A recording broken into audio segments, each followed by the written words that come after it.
Alrighty, welcome back. Hey y'all, welcome back to the Parable of Design podcast. It's your host Daria, super excited to be here. Be sure to like and subscribe, especially if you are watching me via YouTube. Download my podcast, subscribe, do all the things, please. I'm so super grateful for all of your support. And so let's get into it. Per usual, just put my baby down for a nap. Got me a little list of different things that I want to get into. So, first thing that I want to talk about today is the summertime. So, it's been summer, I think officially for almost a month, and not about 2 weeks shy of it being a month of summer.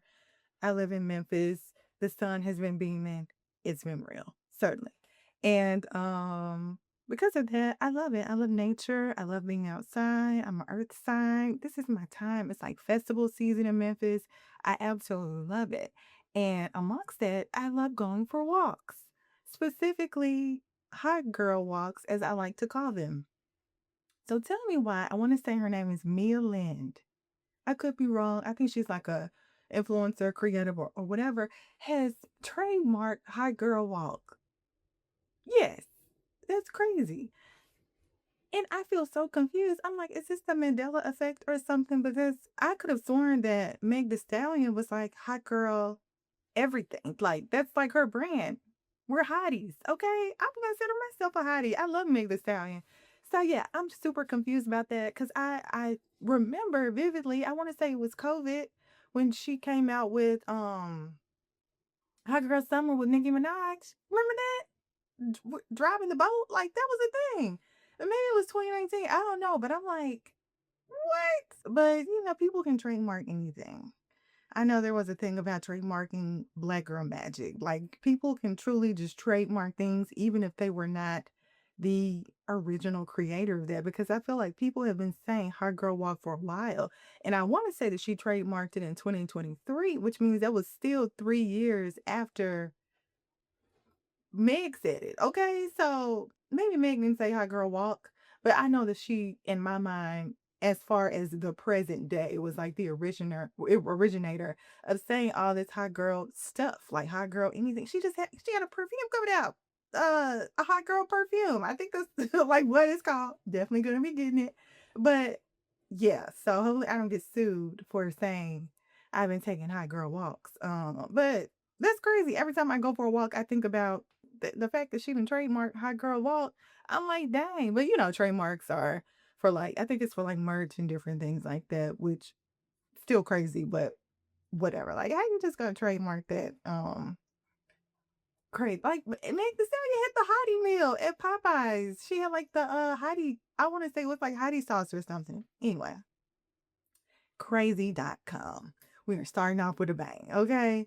Next thing I want to talk about is some real I guess kind of transitioning into something a little bit deeper. I want to talk about being on the other side of decisions that hit me shook. Okay. So I won't get too into detail, but last year I was presented with a whole bunch of crazy decisions that I had to make at once. And I'm a Christian, so sorry, if you're like, turn this off, I don't want to hear that. But I really had to like trust in God and trust that everything would be okay, despite the fact that I was making a lot of very new decisions that career wise, I can say that career wise. I don't want nobody thinking I'm crazy. Career wise, that um I was very fearful about, I totally had prayed about it. I sought counsel about it. And I, just was just put in this decision where I had to kind of, put things on my lever scale. And I can definitely say that I'm on the other side of that. And I feel great about those decisions. I think decision making has definitely been something that I have, learned to navigate, especially, being in my 20s. I don't know about y'all, but what thing I was I thinking half the time? I have no idea. But recognizing that honestly, sometimes there is no bad choice and heavy on the sometimes. Whereas when you're trying your best and you're being presented with something, you weighed the options, you prayed on it, it you can only do the best that you can. And you just have to trust that whether it works out or not, you trusted yourself enough to make a choice and move forward. Whatever, happens, you just, were able to trust yourself. And it was definitely something that I did. And it's definitely something that I'll keep in the back of my mind as I navigate more and more. I know I ain't done making big choices and stuff like that. But I even kind of spoke to it earlier this year. And I want to say it was the last episode. It was the episode that came out in January. I was still pregnant and just talking about, kind of holding myself accountable, letting go of some things and recognizing that I can't handle it.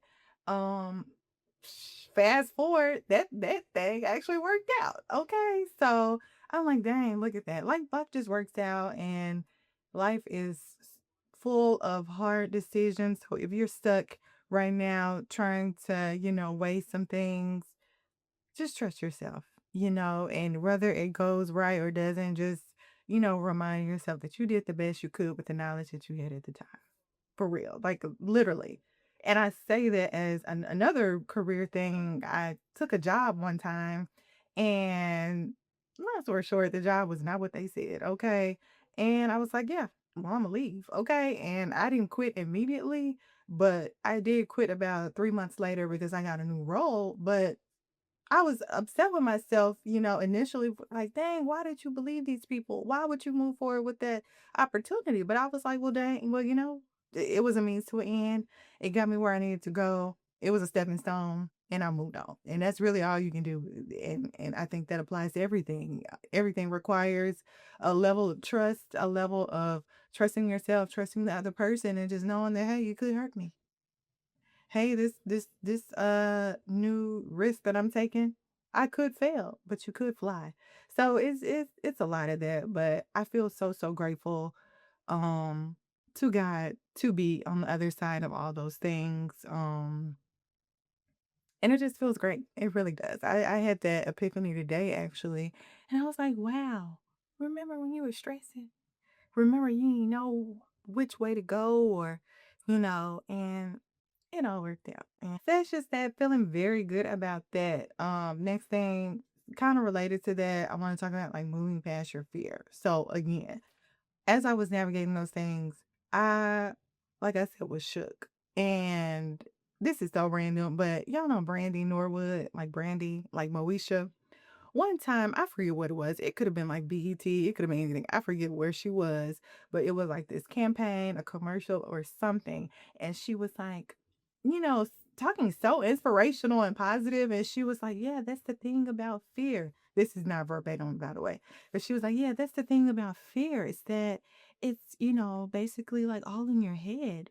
And once you take that first step, you see that it was never real. It was just, basically what you were imagining.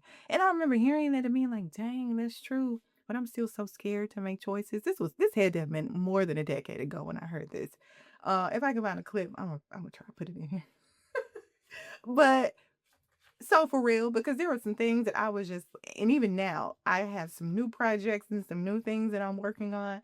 And I find myself being like, girl, you're scared. Like, I, I'm scared. Like,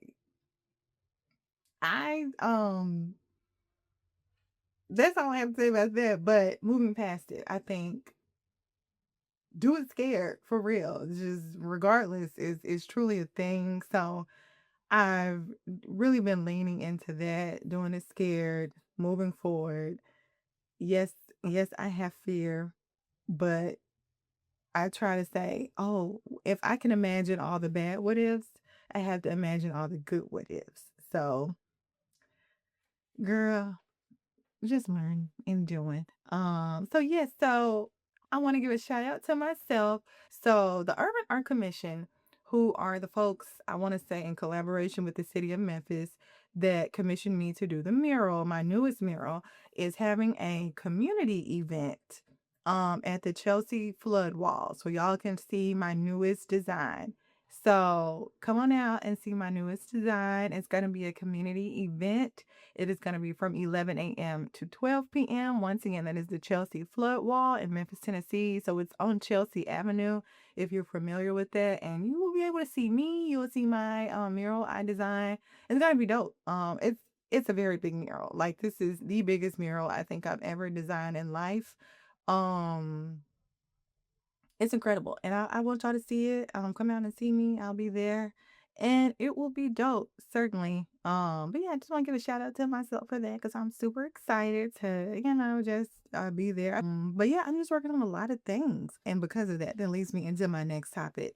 My art process versus my design process. So as y'all know, I am a digital designer by trade or by full-time role, and I'm an artist and like illustrator and so many other things outside of that. So all of my personal projects include me like illustrating, designing murals and stuff like that. And today, being presented with some new projects, I was just thinking like, dang, I really do have like low key two separate um processes. What do y'all's processes look like? So I can give a gist of it. So when it comes to like illustrations, murals, things that are not as technical as a graphic design, that process is much more free flowing. It's a lot of word webs and looking at inspiration. Okay, so let me stop right here because mind you, when I was listing this off and then I listened to it after, I'm like, girl, what are you even talking about? So, like word webs, looking at different images, sketching things out, playing around with different, elements, that I'm thinking of for my layout, colors. Am I going for more of like abstraction? What am I trying to portray? Just really thinking about, what I'm trying to convey in this illustration or whatever. This is a more thorough version of my art process. Girl, I don't know what I was talking about when I recorded this, but anyway, different like pictures, feeling my vibe. Like it really taking naps. Like I love to go to sleep and feel refreshed and stuff like that versus design. I feel like their process is a lot more technical. I'm really trying to convey whatever needs to be conveyed, on the graphic and poster or whatever, because that's important.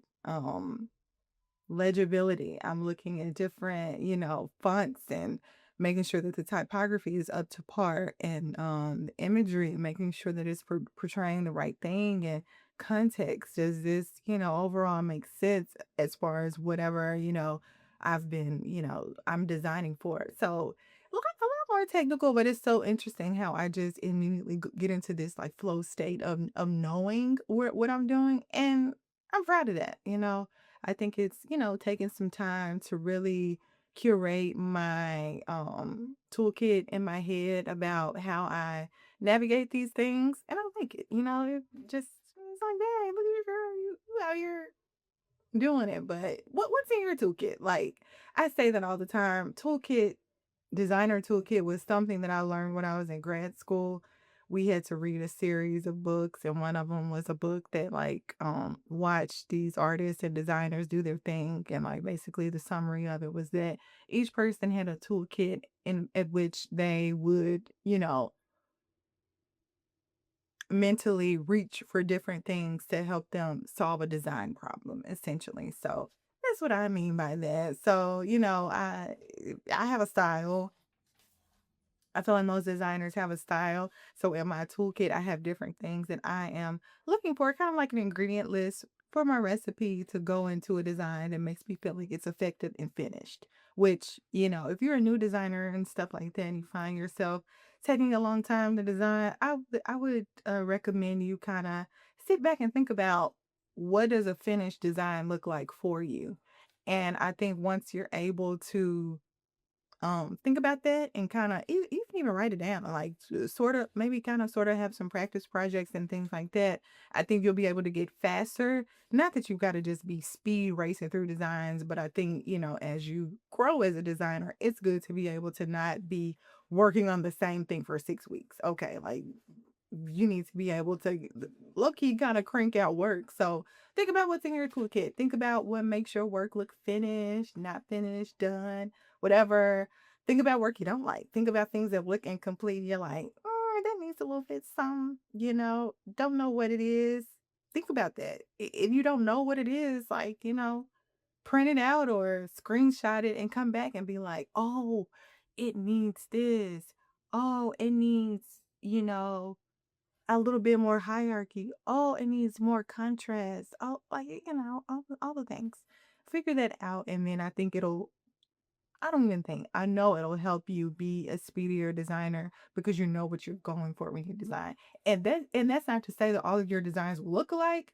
It's just it's just a mental sort of list that can help you navigate as you're designing. Um, so yes. I feel like I hope I articulated that well. If y'all have questions, comment below and I'll answer it if you need me to like break something down a little bit better or if I need to have another video. But that's just my advice. Something random I want to talk about is the verses for Pretty Ricky and B2K. Did y'all watch that? I watched it and I found myself really enjoying it. If you're not familiar, B2K and Pretty Ricky are both two like boy bands that were popular in the early 2000s. They had me in a chokehold. I will say I had no business listening to that. So sorry, mama, but I was. Knew every word. They sang those songs. I said, oh, this takes me back. Okay, granted, I was like preteen, okay, little teenager era, whatever.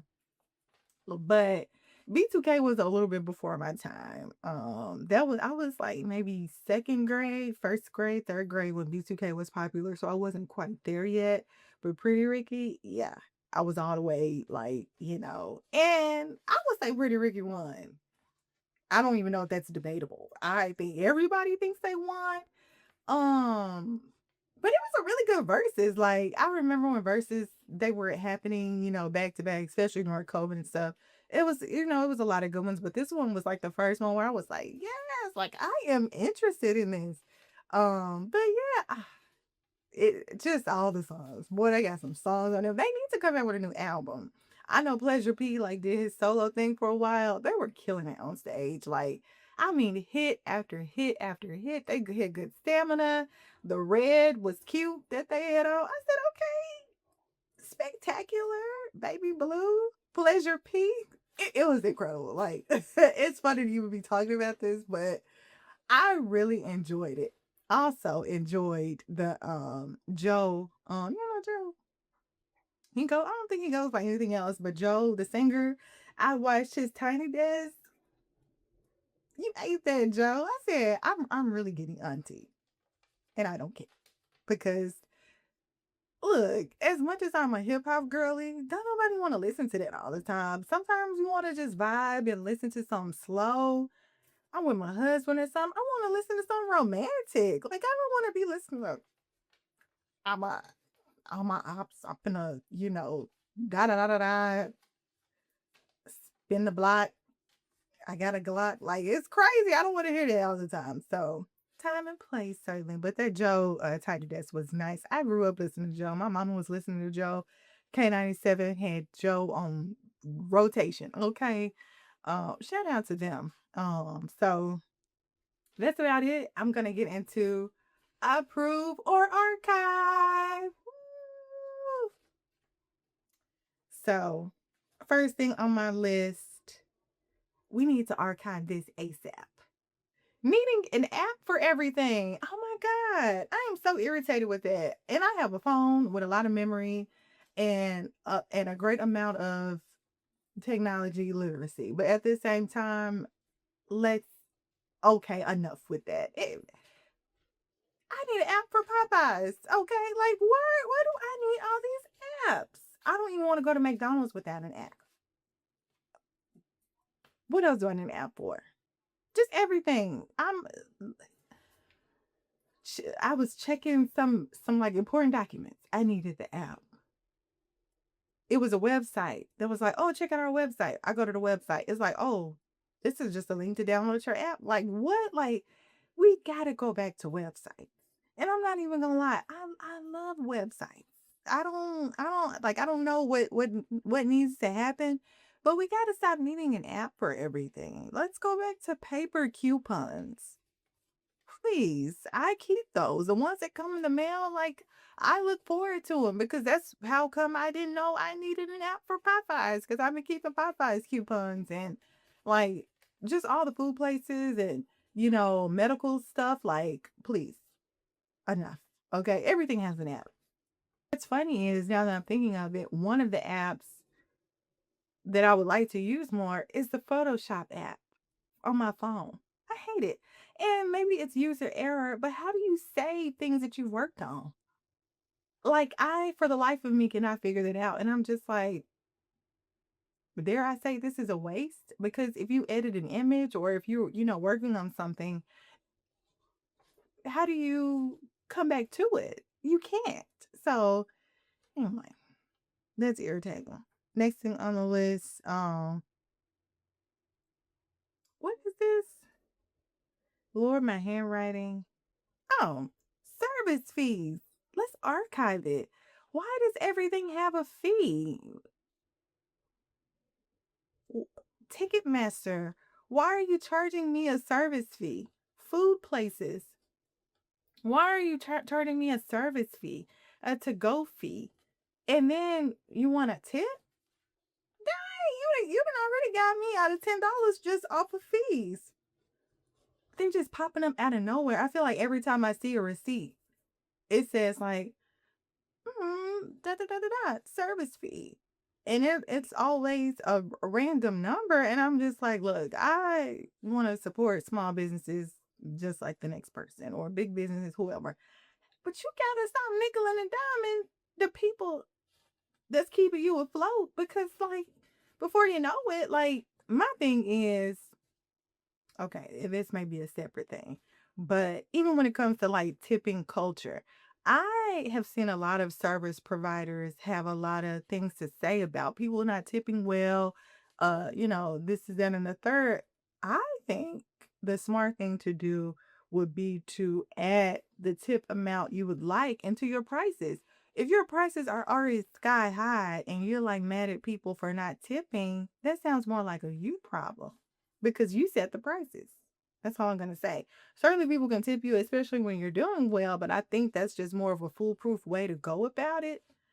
Anyway, similarly, I feel like restaurants, businesses, or whatever should add that service fee or whatever fees they're adding in order to accommodate costs. I don't know. Add that into your prices so that it's just already there because when I see it, it's alarming. And don't let it be automatic gratuity and the service has been trash. What? And some of this gratuity is starting high. It ain't even like no 15%. It's okay, 18%, 20%. I'm expecting top notch, incredible, outstanding, awesome, amazing service. Okay. But anyway, that's the thing. One thing I do want to approve though is community events that are free.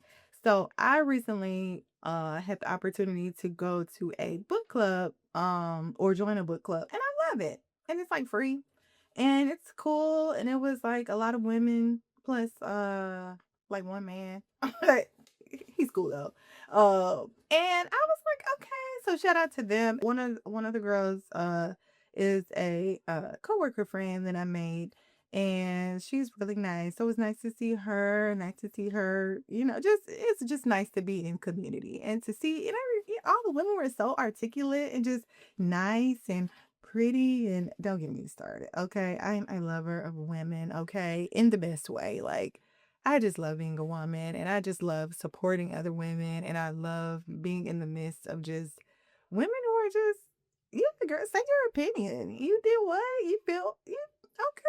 I hear you. Even if I don't agree, I'm just like, it's nice. Cause I mean, we ain't doing I'm talking about the book. I will say, didn't have much to say because I joined kind of late. So I only read a gist a just a tiny little bit of the book, but it's cool. I definitely approve that.